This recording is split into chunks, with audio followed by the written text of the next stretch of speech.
Hello everyone, this is Jennifer S. Channel. For today's video guys, meron po tayong napakagandang pag-uusapan for today.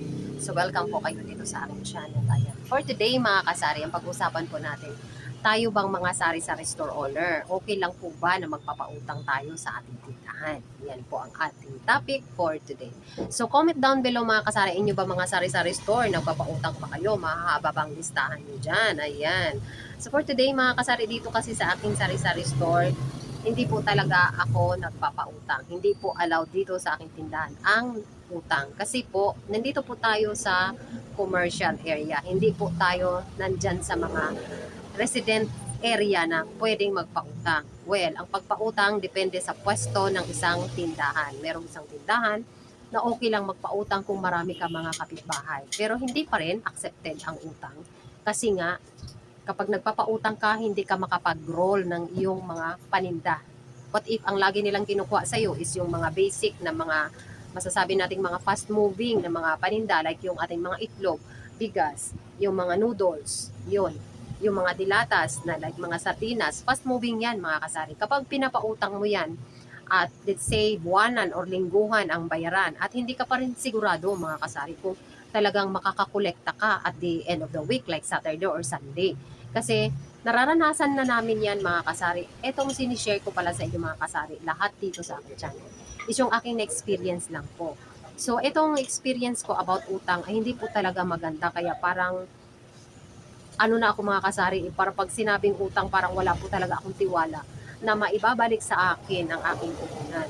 Kasi bago po ako talaga nag-sari-sari store, ang negosyo ko po talaga dati is yung nagpapautang po talaga ako ng let's say pera and manok. Yung full chicken, yung buong manok. Yan, isang buong manok.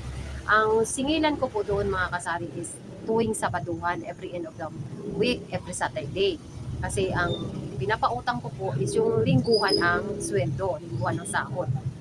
Pero mga kasari, iniikot ko yan sa buong barangay namin. Dito po sa amin, sa Iloilo City. Iniikot ko sa buong barangay namin at pinapakuha ko yung bawat kabahayan. Talagang masipag ako magbitbit ng mga manok. Isa-isa ko yung mga kabahayan kung sino gustong uutang. Ino-offer ko talaga kung sino gustong uutang ng manok. Ayan. Tapos meron pa akong dala kung minsan yung mga like mga hotdog, mga chicken bilog, mga ganun. Hindi lahat po mga kasari is magaling magbayad. Kaya parang naano ako kung uutang dito sa aking tindahan. Kasi naranasan ko mga kasari na ang iba, ang hirap singilin. Ang iba, wala parang pera. So hindi mo naman pwedeng pilitin kung hindi ka bayaran, di ba? So kaya ang come up ko dito sa aking tindahan, hindi na lang po talaga ako magpapautang. Kasi kung magpapautang ka, paano ka makapag-roll? Diba? Hindi mo maroroll ang iyong mga puhunan. Diba? So, mas maganda pa siguro, tayo mga sari-sari store owner, tayo ang uutang. Kasi kung tayo ang uutang, sa madaling sabi, pwede tayo makapagbayad. Kahit na arawan yan, kung ano mag-uutang ka sa Bombay, uutang ka sa kung ano mga lendingan dyan, kaya nating magbayad. Kasi nga meron tayong tinatawag na benta araw-araw. So, pwede tayo. Pero kung tayo ang uutangan, mga kasari, ibang usapan na yan, ibang usapin na yan. Kung tayo magpapautang, hindi tayo makaroon ng ating mga paninda. Pero kung tayo ang utang para dagdag sa ating tindahan, maganda yan, mga kasari. Provided, tansyado mo ang benta mo sa araw-araw. Na isipin mo, kung utang ka man sa Bombay, kaya mong magbayad sa kanila sa arawan like 200, 300, or 150, 100. Wala pong problema sa utang mga kasari para magdagdag puhunan dito sa ating sari-sari store. Basta lang, ang ating benta is kayang-kayang makapagbayad. Na kumikita talaga tayo, kaya natin magbayad sa mga pinukukuhanan natin, pinag-uutangan natin para magdagdag puhunan sa ating sari-sari store. Diba? Kasi uso na yan ngayon na kukuha ka sa Bombay, kukuha ka sa mga pautangan, kung papus ka sa puhunan, pwede mo yan, wala akong problema dyan. Basta nga, sa nasabi ko, kayang-kaya nating bayaran sa araw-araw natin na bentahan. Ayan po, diba? Napakaganda po ang usapin natin ngayong araw na to.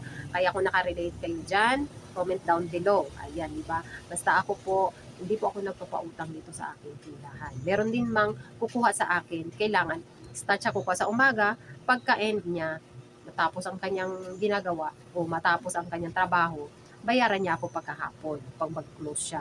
Like dito po kasi sa akin katabi, meron ditong barber shop. Ayan, so una muna ipapalista muna niya sa akin lahat yung kinukuha niya. Pero pagka-end niya, pagkatapos nila, pag-closing na sila, nagre-remit agad siya sa akin. So, walang problema yun.